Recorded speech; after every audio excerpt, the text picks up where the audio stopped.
자, 우리 앞뒤 옆 사람과 함께 인사해 볼까요? 우리 사랑합니다. 사랑합니다. 축복합니다. 예, 은혜 많이 받읍시다. 예, 비가 정말 많이 세차게 쏟아지는데 이 비를 뚫고 오신 여러분들 정말 주님의 은혜가 넘쳐나기를 소망합니다. 자, 우리 시편 119편에서 시편의 기자는 자기의 인생관에 대해서 이렇게 표현을 합니다. 나는 땅에서 나그네가 되었사오니, 이렇게 표현을 해요. 그리고 구약의 족장 잘 아시는 야곱은 자기의 나이를, 애굽에서 이제 자기의 나이를 이제 바로에게 얘기할 때 내 나그네 길의 세월이 130년입니다 이렇게 얘기를 해요. 그리고 히브리서의 기자는 믿음의 선진들을 묘사하면서 뭐라 얘기하시냐면, 다 믿음을 따라 죽었으며 약속을 받지 못하였으되 그것을 멀리서 보고 환영하고 또 땅에서는 외국인과 나그네임을 증언했다, 이렇게 말씀을 합니다. 여러분들 성경 전체를 보면 우리 신자를 가리켜서 나그네라고 이야기를 합니다. 또 행인 혹은 뭐 다른 이야기들로 얘기를 하는데, 이 복음을 받고 믿는 자가 그 되는 순간부터 여러분들 우리는 이 세상에서 굉장히 이질적이고 또 낯선 존재가 되고 마는 것이에요. 이것이 바로 복음이 우리 안에서 가져오는 변화 중에 하나라고 할 수 있습니다. 앤드류 웰스라는 사람이 쓴 기독교 역사의 선교운동이라는 제목의 책이 있습니다. 이 책에서는 복음의 두 가지 상반되는 원리를 이야기하고 있는데, 첫 번째가 토착화의 원리, 또 두 번째가 이질화의 원리라고 이렇게 얘기를 해요. 토착화의 원리는 뭐냐면, 복음이 이 특정한 문화 가운데 들어오게 되면, 그 속에 전파가 되면 그 복음의 그 사회의 주류 문화에 옷을 입는다라고 얘기를 한다는 것이죠. 예를 들자면 이런 거예요. 과거 우리 1970년도에 갓을 쓰고 도포를 입은 예수님 그림이 유행을 했대요. 전 사실 그때 태어나지도 않아서 보진 못했는데 그런 그림들이 유행을 했다라는 거예요. 그리고 미국의 할렘가에 가서 뭐 기독교에 관련된 그런 상점을 가면요, 흑인 예수님을 그려놓은 초상화 같은 게 있어요. 자, 이런 게 여러분들 그 나라 그 시대의 문화에 맞도록 복음이 특정한 특징을 드러내는 이 모습을 바로 토착화의 원리라고 이야기한다는 것이죠. 그러나 이렇게 토착화의 원리가 있는 반면에 동시에 이질화의 원리도 작용한다라고 이렇게 이야기를 합니다. 말하자면 이 신자들이 복음을 받아들이게 되잖아요. 복음을 받아들이게 되면 복음을 받아들이는 그 순간부터 이 사람의 내면 세계의 의식들, 또 가치관, 세계관 또는 인생관의 변화를 가지고 온다라는 것입니다. 그 결과 오랫동안 나와 함께 생활했던 아주 친숙한 그런 사람들이 있지 않습니까? 그런 사람들이 어느 순간 어느 때에 그들과 멀어지게 되는 거예요. 멀어지게 됩니다. 저도 청소년 시절에 정말 많은 친구들을 만났는데, 제가 신학교 간다 그랬을 때 다들 비웃었어요. 정말 너가 뭐 야 망했어, 이제 다 끝났어, 막 이렇게 얘기를 했단 말이에요. 근데 결국에 그 친구들이랑 안타깝지만 아주 가끔씩 연락하는 사이밖에 되지 않았어요. 왜 그런지 제가 계속해서 설명을 드리겠습니다. 우리 특별히 뭐 친구들뿐만 아니라 가족들과 오랫동안 헤어져 있다가 명절 때 모였을 때, 어떤 가족은 하나님을 믿고 어떤 가족은 또 하나님을 믿지 않는 가족들이 있는 그런 집안 같은 경우에는 대화가 잘 이루어지지 않는 경우들이 많다라고 해요. 잘 대화가 되질 않는 거예요. 만나면 뭔가 대화를 하다가 멈춰지는 그런 순간들이 온다라는 것이죠. 저도 제 친구들과 마찬가지로 그렇게 대화가 잘 되지가 않게 됐어요. 어느 순간부터. 왜 그런 일이 벌어지냐면, 복음이 우리 안에 들어오게 되면서 우리가 가지고 있는 이 가치관이, 여러분들 이 가치관은요, 인생관이 변하기 때문이에요. 그래서 우리가 가지고 있는 이 삶의 목적, 여러분들 우리 삶의 목적이라든지 우리가 지향하고 있는 이 지향점, 그리고 무엇이 선하고 무엇이 아름답고 무엇이 영원한지 이런 것들에 대한 판단이 여러분들 달라지게 되는 거예요. 달라집니다. 그러니까 대화를 해보면 대화가 잘 안 되는 거예요. 이것들을 여러분들 이질화의 원리라고 이렇게 얘기를 한다라는 것이죠. 이렇게 복음 안에는 토착화의 원리와 함께 이질화의 원리가 아주 긴장하는 그런 관계 속에서 동시에 작용하고 있다라는 그 사실입니다. 그렇죠.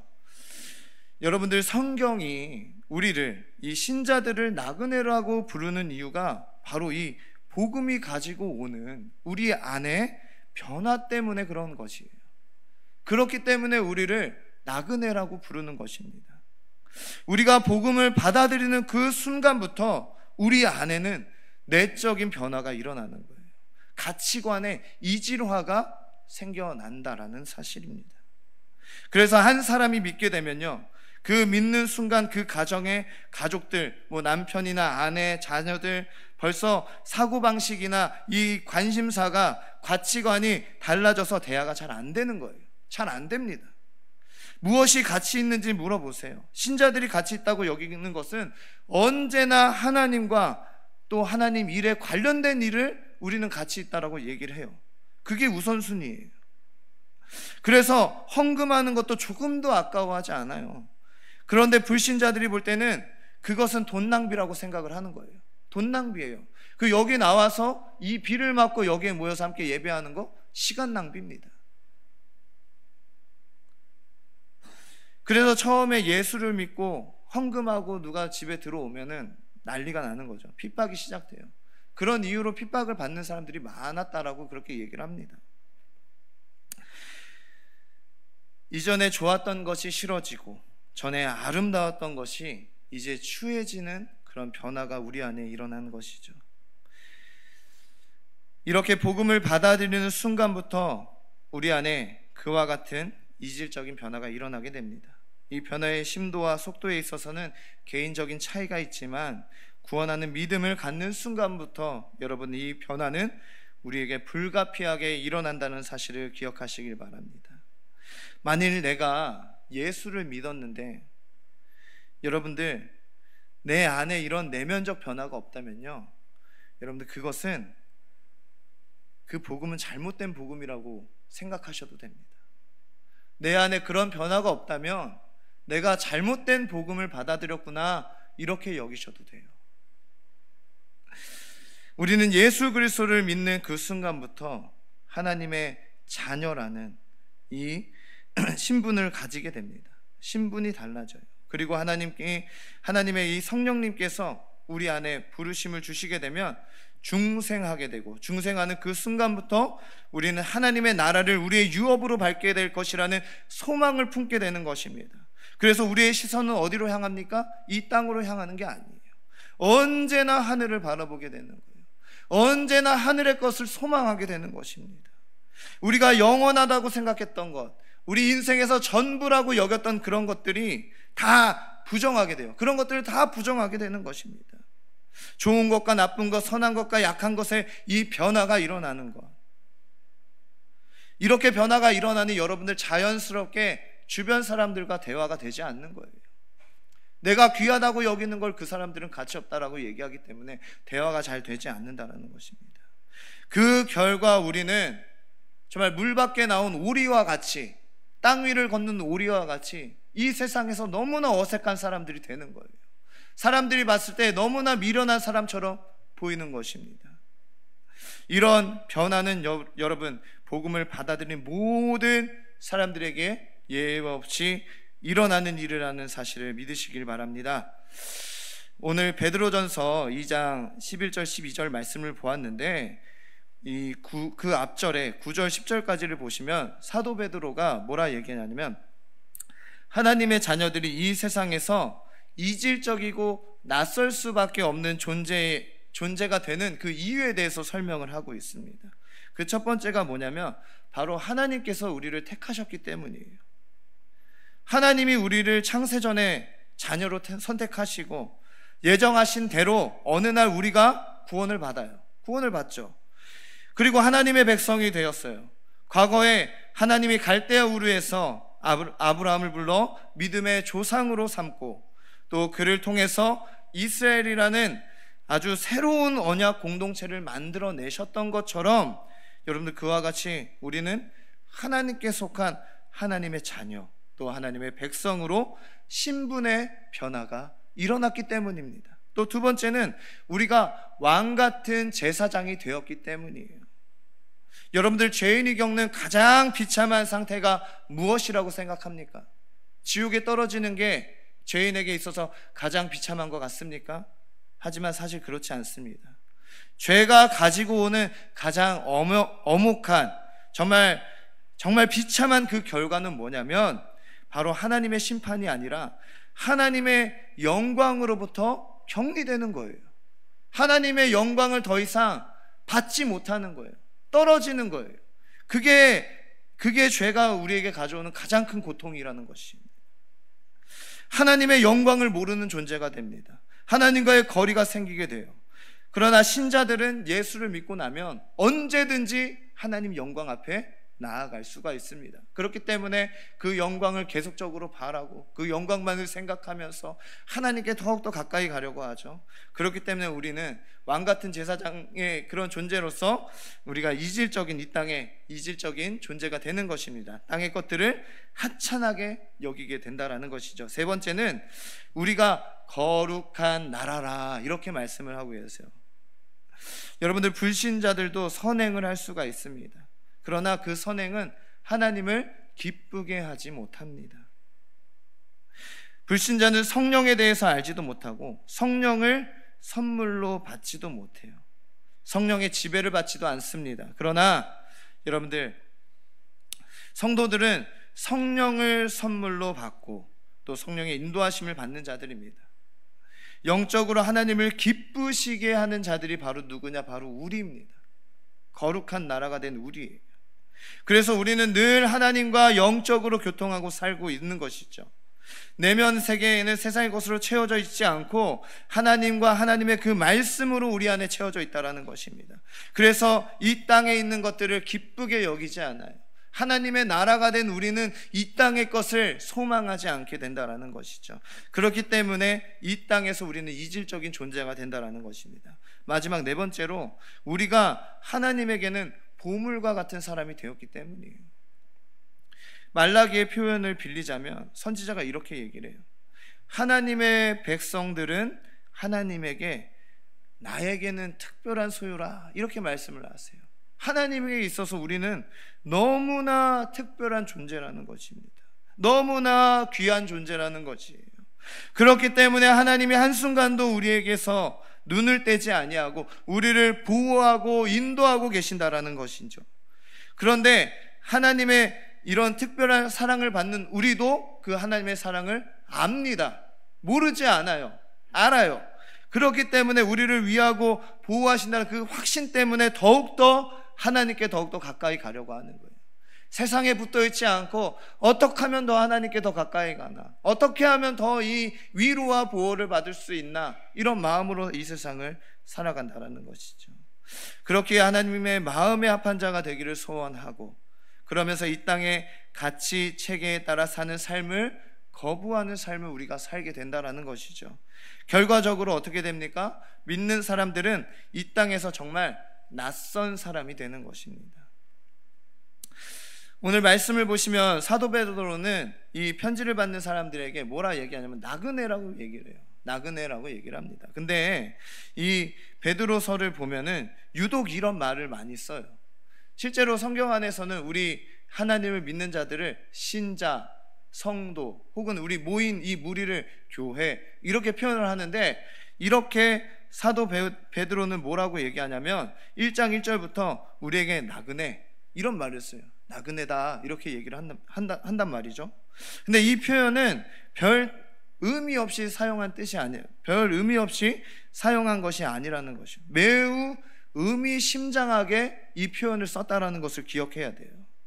이 명칭은 한 가지 사실을 강조합니다. 그게 뭐냐면 신자들은 이 세상에 속하지 않는다, 이것을 의미하는 거예요. 이것을 강조하는 거예요. 우리는 이 세상 가운데 속하지 않은 사람들입니다 라는 것을 강조하고 있다는 것이죠. 더 나아가서 이 명칭은 과연 그리스도인의 삶이 무엇인가, 그리스도인들이 어떤 마음으로 살아야 되는가, 그리고 우리의 본향이 어디에 있는가, 이러한 것들을 나타나기 위해서 아주 의도적으로 베드로가 사용했다라는 것입니다. 이 나그네라는 이 말, 여러분들이 무슨 뜻인지 다 아시겠지만 한 번 더 말씀을 드리겠습니다. 바로 뭐냐면, 외국에서 이민족들과 더불어 사는데 여러분들 그 나라에 시민권이 없는 사람, 시민권이 없이 사는 그 사람을 이야기해요. 예를 들자면 이런 거죠.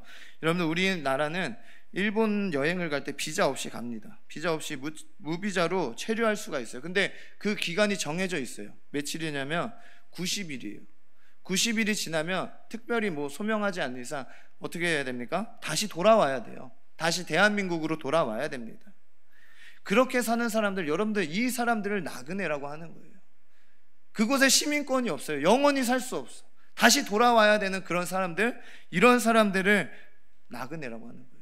거류민이라는 말이 또 나오는데, 이 말은 개역 한글 성경에는 행인이라고 이렇게 나와 있어요. 옛날 성경에는 행인이라고 표현을 하는데, 이 말을 흔히들 이 순례자라고 얘기는 하지만, 여러분들, 이 순례자라는 말보다 이렇게 스쳐 지나가는 여행객 이런 말 뜻이 아니라, 어느 곳에 거기에 있는 토착민들과 함께 잠시 머물러서 살고 있는 그 사람을 행인이라고 얘기한다는 거예요.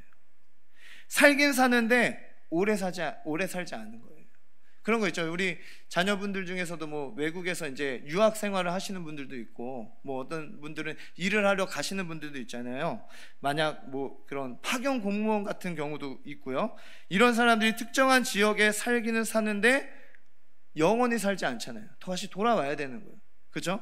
이런 사람들을 여러분들 거류민, 또 행인 이렇게 이야기를 한다는 것이죠. 그러니까 나그네나 이 거류민이란 말은 동일한 의미를 가지고 있는 서로 다른 표현이다, 이렇게 이해하시면 됩니다.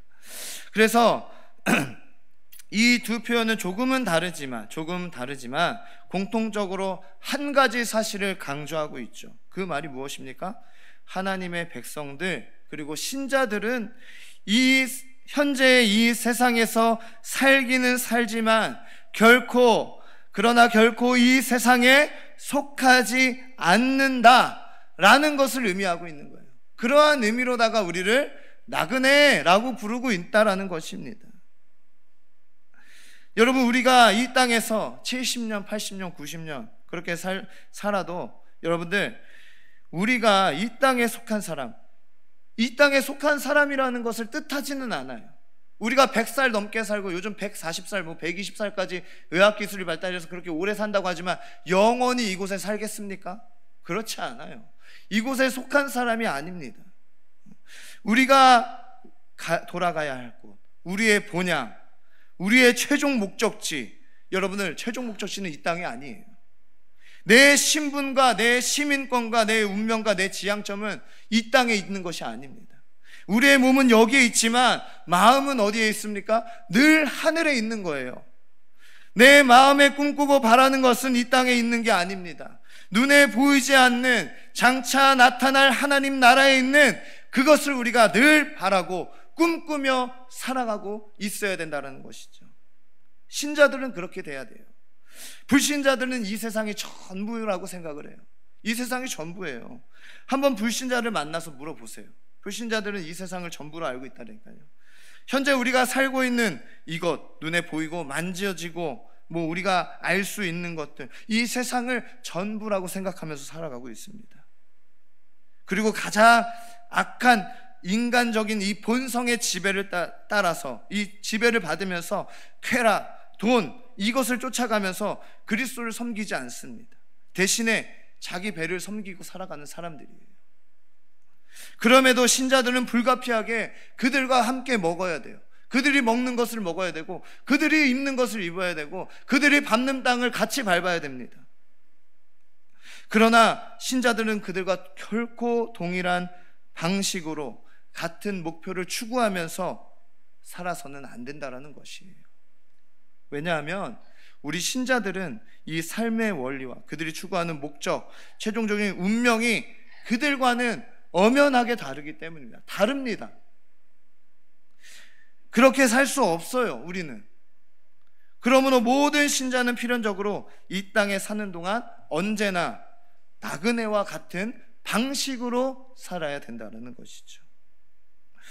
오늘 읽었던 본문 11절 말씀을 보시면, 사랑하는 자들아 거류민과 나그네 같은 너희, 이렇게 말씀을 하세요. 그렇죠? 너희에게 권한다, 이렇게 말씀을 하시죠. 베드로가 신자들은 거류민, 나그네 이렇게 부르는 것이 우리를 부르는 우리가 나그네이기 때문에 그렇게 부른 것도 맞지만, 동시에 그와 같이 살라라는 명령이기도 합니다. 나그네, 거류민, 우리에게 그렇게 부르는 거, 그렇게 살아야 된다, 이렇게 얘기하는 것과 같아요. 왜냐하면 신자들 가운데서도 자신이 순례자인지도 모른 채 걷고 있는 사람들이 있어요. 자기가 나그네인지 모른 채 그냥 살고 있는 사람들도 있어요. 또는 내가 순례자이고 나그네인지는 아는데 전혀 순례자같이 살지 않는, 그런 마치 이 땅이 전부인 것처럼 사는 사람들이 있었기 때문입니다. 여러분들은 이 땅에서 내가 순례자 혹은 나그네라고 그렇게 의식하면서 살고 계십니까? 여러분, 그런 의식이 있어야 돼요. 하나님께서 나를 이 땅에서 정말 순례자같이 걷게 하시다가 어느 날 우리를 부르세요. 그렇게 부르시면 하나님의 집, 그 영원한 나라에 들어갈 것이라는 그런 의식 속에서 우리가 살아야 된다는 거예요. 언제 부를지는 아무도 모릅니다. 근데 그 부르는 그날, 내가 갈 때가 됐구나, 이제 드디어 하나님 집에 가네, 이런 마음으로 우리가 살아야 된다는 거예요. 이 사도 베드로가 사역할 이 초대교회 당시에도 여러분들, 배교하는 사람들이 진짜 드문드문 나타났는데, 남아있는 이 역사적인 자료를 보잖아요. 이 사람들이 어떻게 하냐면, 박해를 받다가 그 박해를 견디지 못하고, 나는 과거에 예수도 믿지 않았고 지금 그냥 예수 믿는 척하는 거예요. 나 예수 몰라요, 이렇게 얘기했다라는 기록이 있어요. 그리고 목숨을 구걸하면서 나는 그냥 신자인 척만 하고 살았던 겁니다, 나를 더 이상 괴롭게 하지 말아주세요, 이렇게 얘기하는 사람들이 있었다라는 거예요. 그리고 배도하지는 않았지만 전혀 신자답지 못한 그런 삶을 사는 사람들도 있었다라고 해요. 그들은 신자라는 이름을 가졌는데 사실은 이방인처럼 산 거예요. 이방인처럼 산 겁니다. 이 땅에 있는 것들만을 추구했고 땅의 영광만을 추구했어요. 예수 믿는 것을 그저 이 땅에서 잘 되기 위한 도구로만 생각을 했다라는 거예요. 여러분들, 이것을 번영신학이라고 해요. 예수 믿으면 이 땅에서 잘 됩니다, 이것이 번영신학이거든요. 근데 단순히 예수님을 이 땅에서 잘 되기 위해서만 믿는다, 여러분, 이것은 잘못된 신앙 아니겠습니까?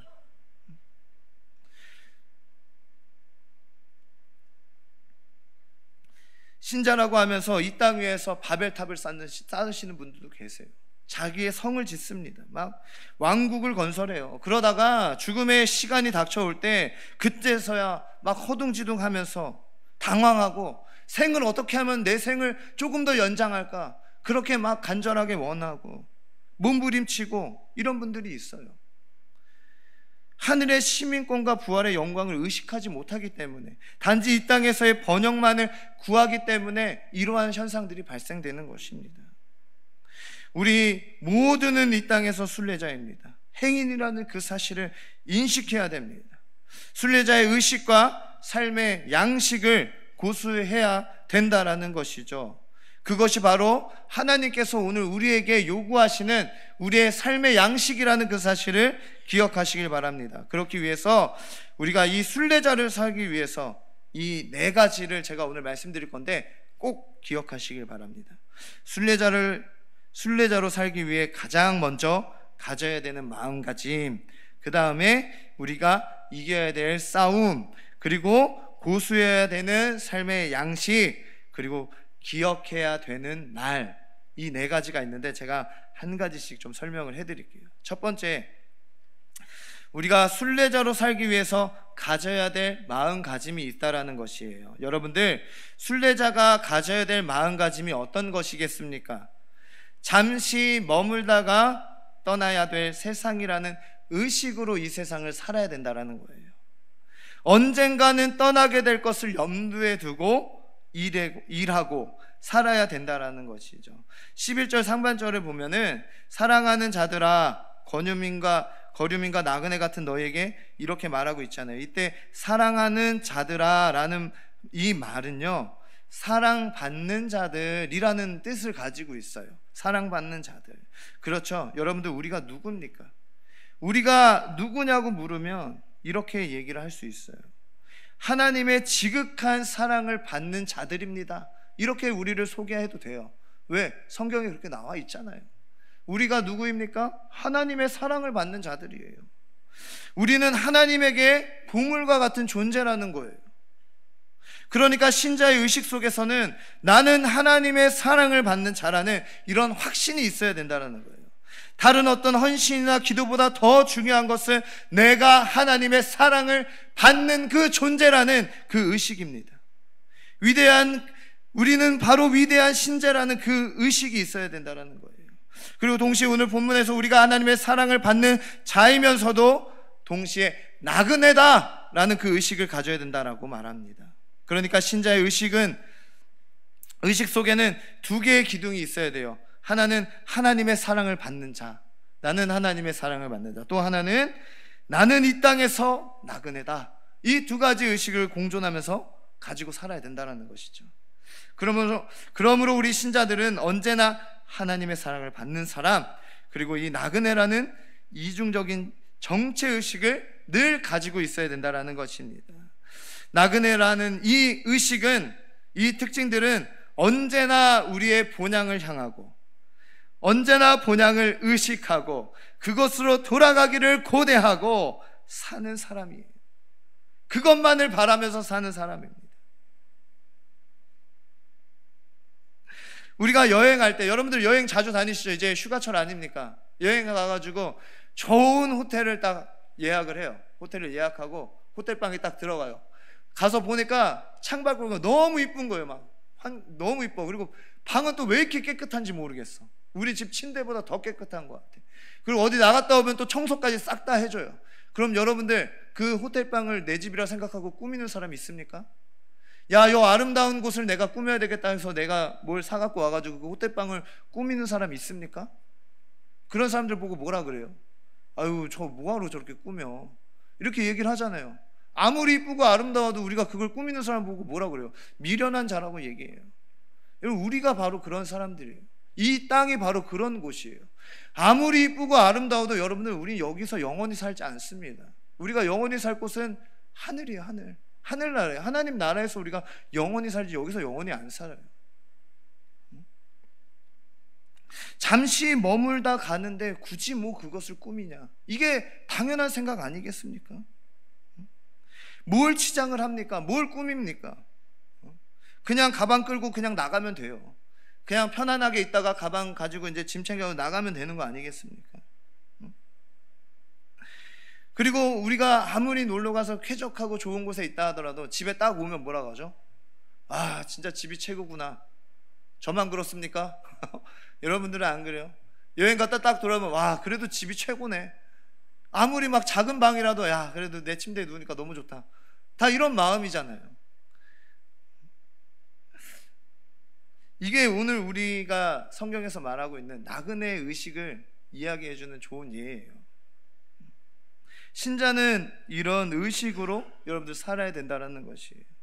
우리 눈에 보이는 이 세상, 손으로 만지는 이 모든 것들을 다 부정해버리고 마치 고향을 떠나온 사람처럼, 내가 가야 할 정말 아름다운 곳을 남겨두고 온 사람처럼 하늘나라를 사모하고 언제나 그곳을 그곳에 들어가기를 기대하면서, 여러분들 그렇게 사는 것이 우리의 삶 아니겠습니까? 지금 현대의학이 굉장히 발달을 했어요. 그래서 많은 질병들을 이제 질병에 대한 이런 것들이 다 이제 웬만한 약이나 이런 치료 방법으로 다 된다라고 얘기를 해요. 심지어는 암도 예전에는 항암 치료라고 하면은 암세포를 죽이는 그런 치료잖아요, 항암이. 근데 그렇게 치료할 때 문제가 뭐냐면 정상적인 세포들까지 다 죽여버리는 게 그게 문제래요. 근데 이거를 의학적으로 이제 이거를 개선을 했습니다. 개선이 아니라 누가 개발을 했대요. 이 기계를 개발했는데 암세포만 찝어서 죽인다라는 거예요. 그 정도로 의학이 많이 발달했어요. 그런데 이렇게 현대의학이 발달한 이 현대의학이 우리의 이 나그네 의식을 흐릿하게 만든다라는 거예요. 흐릿하게 만들어요.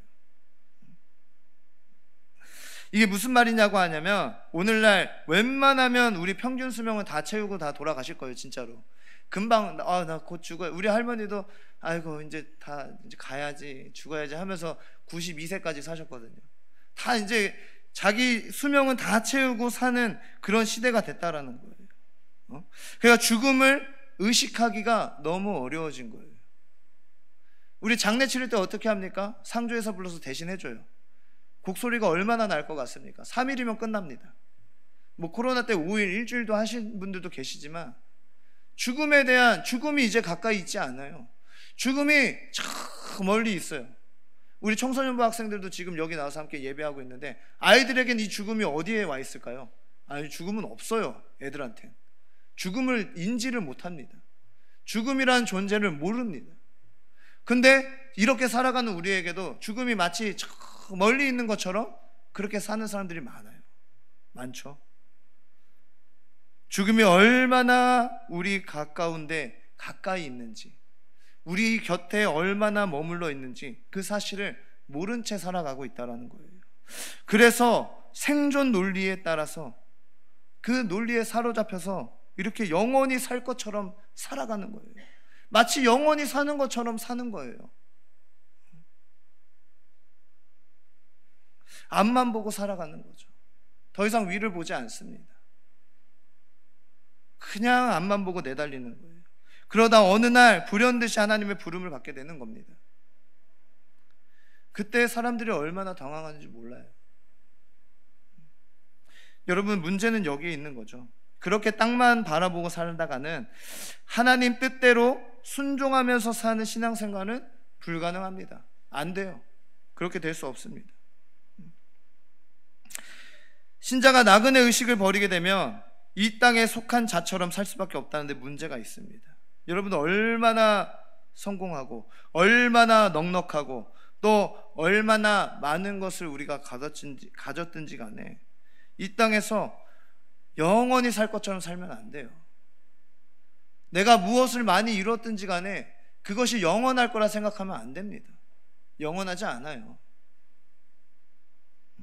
잠시 있다가 여러분들 주님이 부르는 그날에 주님 음성을 듣고서 머뭇거리지 않고 빨딱 일어나서 주님 내가 갑니다, 이렇게 가야 되는 거예요. 우리 이러한 마음으로 살아가는 게 우리 성도들의 삶이라는 거예요. 이런 마음가짐이 우리에게 있어야 된다는 것입니다. 두 번째로, 여러분들 순례자로 살기 위해서 우리는 반드시 영적인 싸움을 해야 돼요. 영적인 싸움이 필요합니다. 그냥 사라지는 게 아니에요. 순례자로 삽시다 이렇게 사라지는 게 아니에요. 싸워야 돼요. 싸워야 됩니다. 오늘 11절 하반절에 보면 영혼을 거슬러 싸우는 육체의 정욕을 제어하라 이렇게 말씀을 하세요. 여러분, 정욕이 그냥 그럽시다 하면 안 나오고 막 그런 게 정욕이 아니에요. 오늘 성경에서 뭐라고 해요? 제어하라고 얘기해요. 제어하라. 이 육체의 정욕이 무엇입니까? 부나 권력 또 쾌락 이런 것들을 향하는 이기적이고 아주 자기중심적인 인간의 욕망을 전부 뜻하는 게 바로 이 오늘 정욕이에요. 중생하기 전에 우리가 가지고 있던 그 욕망들, 그 육체의 욕망, 이게 육체의 정욕, 이렇게 보시면 됩니다. 하나님을 모르는 불신자들은 자기들만을 위해서 살고 있어요. 그들이 행하는 모든 것은 결국 나를 드러내기 위함이라는 거예요. 나를 즐겁게 하고 나의 욕망을 충족하기 위해서 그렇게 살아가는 거죠. 그런데 그러면서 이들은 하나님의 말씀을 어떻게 하냐? 조롱합니다. 아주 우습게 알아요. 하찮게 여겨요. 그러나 여러분들, 하나님의 사랑을 받는 우리들, 바로 우리들은 중생하고 죄의 권세에서 벗어나 하나님의 자녀가 되었기 때문에 육체의 정욕에 거슬러서 하나님의 뜻을 위해서 살아야 된다, 이렇게 말씀을 하고 있는 거예요. 이게 순례자가 가져야 될, 반드시 가지고 있어야 하는 영적인 싸움이라는 거예요. 이 정욕을 제어하라는 이 당시의 말씀, 사도 베드로가 얘기했죠. 우리에게도 하고 있다라는 그 사실을 우리가 이해하셔야 된다는 거예요. 신자가 된다고 해서 저절로 육체의 정욕이 이루어진다? 아닙니다. 아니에요. 구원받았다고 해서 정욕이 사라지냐? 아닙니다. 신자는 죄의 권세로부터 벗어나는 건 맞아요. 맞지만 여러분들, 그것은 맞지만 죄의 현존으로부터는 벗어날 수 없어요. 그렇기 때문에 어떻게 해야 됩니까? 싸워야 되는 거예요. 계속 제어해야 된다는 것입니다. 죄와 함께 있어요. 우리는 이미 어차피 비록 우리의 몸이 늙어지고 우리가 몸이 쇠약해진다고 해도 여러분들, 우리의 정욕은 더욱더 강해져요. 이거는 부정할 수 없는 사실이에요. 시간이 지난다고 좋아지냐? 아닙니다. 정욕의 힘은 더욱더 날로 강해져요. 내가 쇠해지는 만큼. 그래서 우리는 일생 동안 이 죄와 싸우는 영적인 싸움을 해야 된다는 거예요. 본문에서 말하는 이 영혼이라는 말이 있죠. 이 영혼은 우리가 생각하는 그 사랑과 영혼에 나오는 그 영혼이 아니에요. 이 영혼은 뭐냐면 바로 믿음을 가리키고 있는 겁니다. 그래서 11절의 말씀 하반절을 믿음으로 바꿔서 읽어보면 이렇게 되는 거예요. 믿음을 거슬러 싸우는 육체의 정욕을 제어하라. 믿음을 거슬러 싸우는 육체의 정욕, 믿음을 거슬러 싸우는 거예요. 정욕은 우리 속에 있는 이 욕망은 언제나 믿음과 충돌합니다. 믿음이 지향하는 것과 다른 것을 요구해요. 믿음은 성령의 뜻을 따르고자 하지만, 그러나 우리의 욕망과 생각은 성령의 뜻을 거스르고자 합니다. 그럴 때 믿음에 순종하고 육체의 정욕을 제어하라는 거예요.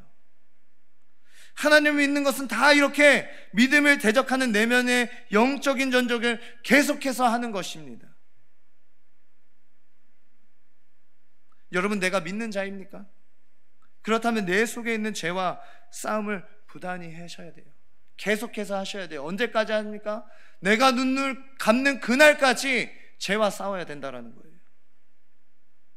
여러분들, 나그네로 사는 사람들은 하나님 앞에 서는 그날을 생각하면서 살잖아요. 언젠가 우리가 하나님 앞에 서는 그날을 생각하잖아요. 하나님 앞에 서는 그날을 생각하고 사는 사람이 나그네 아닙니까? 그러니까 하나님의 눈을 의식할 수밖에 없는 거예요. 나중에 내가 앞에 서야 할 하나님을 의식하지 않을 수가 없는 거예요. 하나님 앞에 섰을 때 난 뭐라고 얘기하지?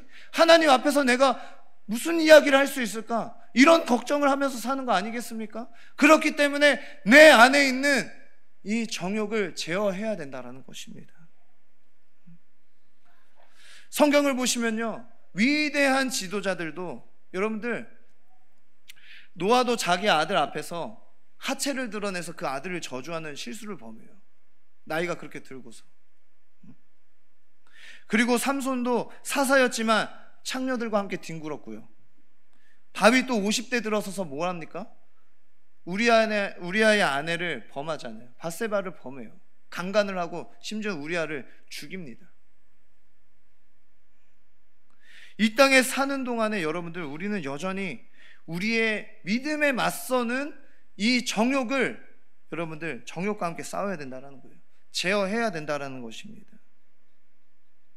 여기서 이 제어한다라는 것은 잡고 있는다 이게 아니라 우리의 정욕을 잃게 하는 다른 요소들과 멀리하라는 뜻을 가지고 있어요. 멀리해야 된다.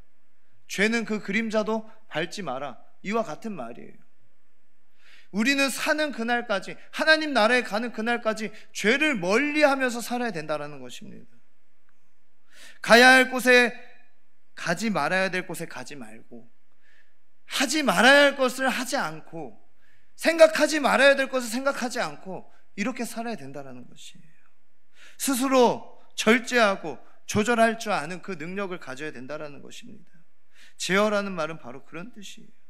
여러분들, 순례자로 사는 우리 일생 동안 절대 넘어지지 아니하도록 영적인 싸움 끝까지 이기시기를 소망합니다. 세 번째로, 순례자로 살기 위해서 반드시 가져야 될 삶의 양식이 있습니다. 라이프 스타일이라고 우리가 흔히들 얘기하죠. 12절 상반절에 보면 이방인 중에서 행실을 선하게 가져라 이렇게 얘기를 하잖아요. 선하게 가져 이렇게 얘기하죠. 반말이 아닙니다. 이방인 중에 선하게 행실을 가져, 그 다음에 또 말이 이어지잖아요. 예? 이 가져야 되는 것, 선한 행실을 가져야 되는 것, 이 선하다라는 이 표현 있잖아요. 이것은 내면의 선함을 이야기하는 게 아니에요. 내면적 선함이 아니에요. 잘 들으셔야 돼요, 여러분들. 이 선함은요, 내 밖으로 드러나는 선함을 이야기하는 거예요.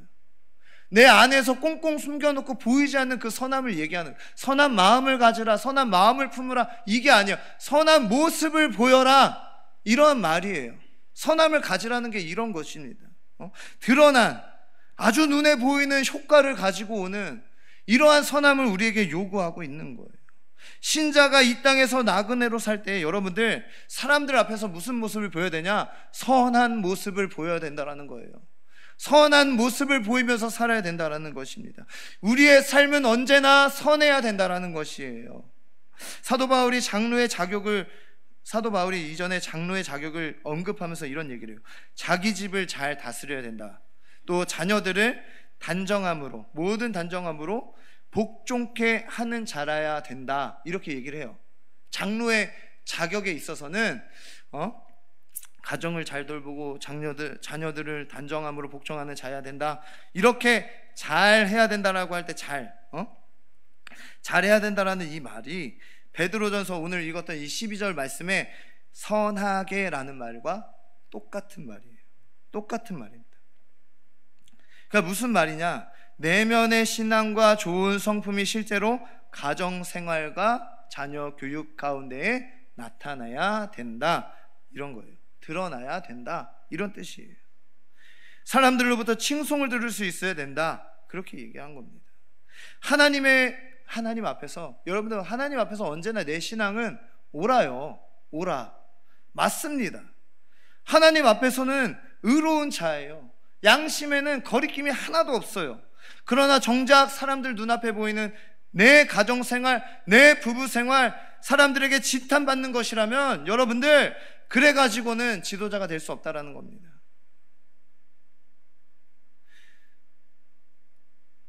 내면의 선함도 중요하지만 내 밖으로 내보이는 이 선함도 중요하다라는 거예요. 그러니까 오늘 본문에서 말하는 이 선하게라는 이 말은 그렇게 눈에 드러난 아름다움을 얘기해요. 내 눈에 드러난 아름다움.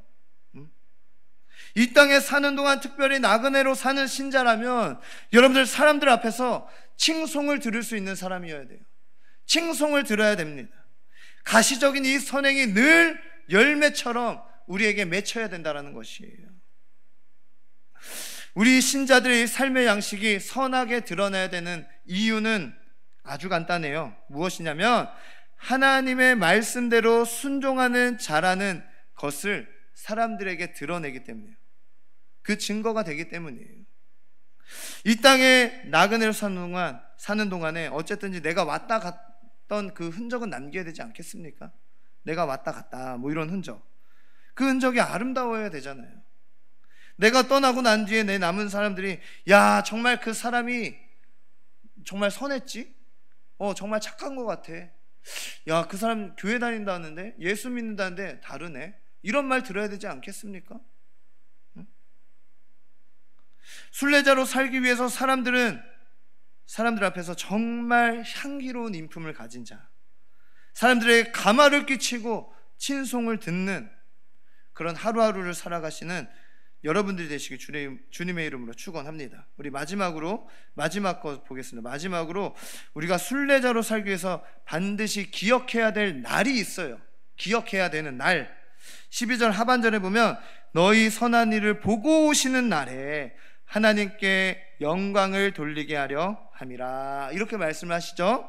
자, 너의 선한 일을 보고 오시는 날에, 이제 하나님께 우리가 그 영광을 돌린다, 이렇게 말씀을 하고 있는 거예요. 이 말은 하나님께서 축복하러 오시는 그날을 이야기합니다. 심판하러 오시는 그날이 아니라 축복하는 그날.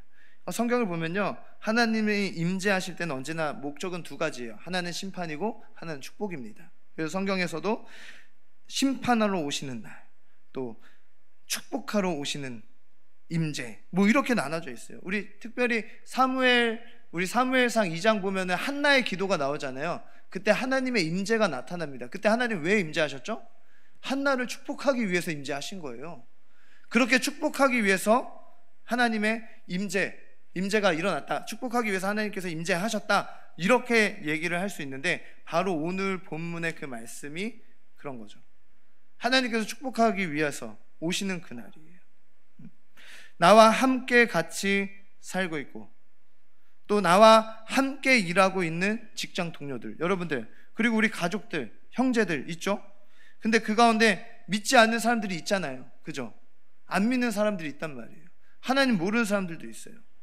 근데 그들이 언젠가 구원받게 될 그날을 생각하고 오늘을 우리가 살아야 되는 겁니다. 그날을 생각하면서 우리가 살아야 돼요. 그게 순례자로 사는 동안 우리가 기억해야 되는 것이라고 오늘 성경은 말씀하고 있는 거거든요. 절대로, 그러니까 성질대로 살면 안 되고요, 혈기 부리면서 살면 안 돼요. 왜 그러냐면, 어느 날 내 주변에 믿지 않는 사람들이 내 모습을 보고 하나님을 믿게 될 수도 있어요.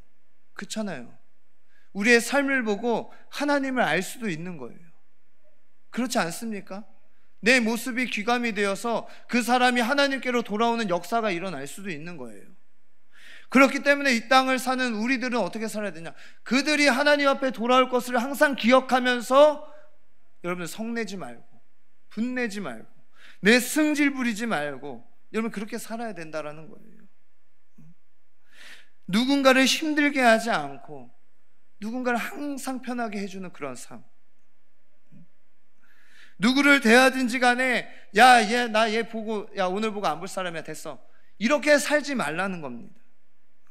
함부로 대하면 안 돼요. 누구든지 여러분들 소중하게 대해야 돼요. 소중하게, 아주 진지하게, 또 성심을 다해서 어떠한 사람이든지 간에 그 사람을 대해야 된다는 것입니다. 그런 중에 혹시라도 내 행실을 보고서 하나님을 믿게 된다면, 여러분들 그 영광 어디로 돌아갑니까? 하나님께 돌아가는 거 아니겠어요? 하나님께서 그 영광 받으시지 않겠습니까? 그 사람도 하나님 앞에 가서 그러겠죠. 내 일생에 아무 개를 만나서 하나님 정말 다행이었습니다. 그래서 내가 이렇게 하나님 앞에 서게 됐어요. 이런 말 하지 않겠습니까? 사랑하는 여러분, 오늘 우리가 이 땅에서 사는 동안에 어쨌든지 향기를 많이 풍기고요, 가는 사람이 그렇게 향기를 남기고 풍기고 가는 사람이 돼야 돼요. 사람에게 주어진 삶은 여러분을 단 한 번뿐입니다. 한 번밖에 없어요. 단 한 번에. 그래서 우리가 우리 이 인생을 뭐라고 하죠? 일생이라고 해요. 일생. 한 번 살기 때문에. 어쨌든 이 한 번 사는 이 생애 동안에 여러분, 내가 이 땅에 왔다 가면서 좋은 흔적, 정말 사람들에게 깊은 감명을 안기고 정말 아름다운 일생을 사는 사람들이 되어야 되지 않겠습니까? 아무도 이 땅에서는 여러분들 영원히 사는 사람이 없습니다. 누구도 이 세상의 것을 가지고 가는 사람이 없습니다. 여러분, 이 사실을 명심하시길 바라요. 좋든 싫든 모든 신자는요, 이 세상에서는 나그네일 뿐입니다. 나그네예요. 그냥 신자는 자기가 나그네임을 알고, 또 여러분 오늘 말씀 나눴듯이 나그네로 살아야 되는 이유, 또 방법, 목적, 이런 걸 알고 살아야 돼요. 이런 걸 알아야 된다는 것이죠. 그래서 하나님께서 우리를 나그네로 살도록 부르셨다는 그 사실을 기억하시길 바랍니다. 그리고 지금은 눈에 보이진 않지만 여러분들 지금은 눈에 보이지 않지만, 그렇죠, 우리 그날에 나타날 하나님의 영광, 또 영원한 본향을 향하여서 믿음으로 살아가시는 저와 여러분들이 되시길 바랍니다. 정말 살아있는 동안에 여러분들 많이 사랑하시고요, 또 많은 사람들에게 베풀고요, 또 무언가 교회를 위해서 꼭 한 가지는 남기고 가시는 우리 주님의 귀한 성도들이 되시길 주님의 이름으로 축원합니다. 예, 자, 우리 잠시 일어나서 우리 함께 찬양하도록 하겠습니다.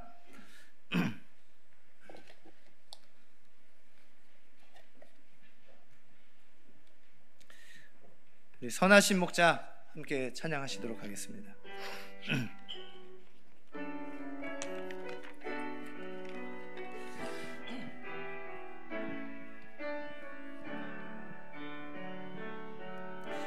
선하신 목자, 날 사랑하는 분, 주 인도하는 곳 따라가리. 주의 말씀을 나 듣기 위하여 주 인도하는 곳 가려내. 나를 푸른 초장과 쉴만한 물가로 내 선하신 목자 날 인도해.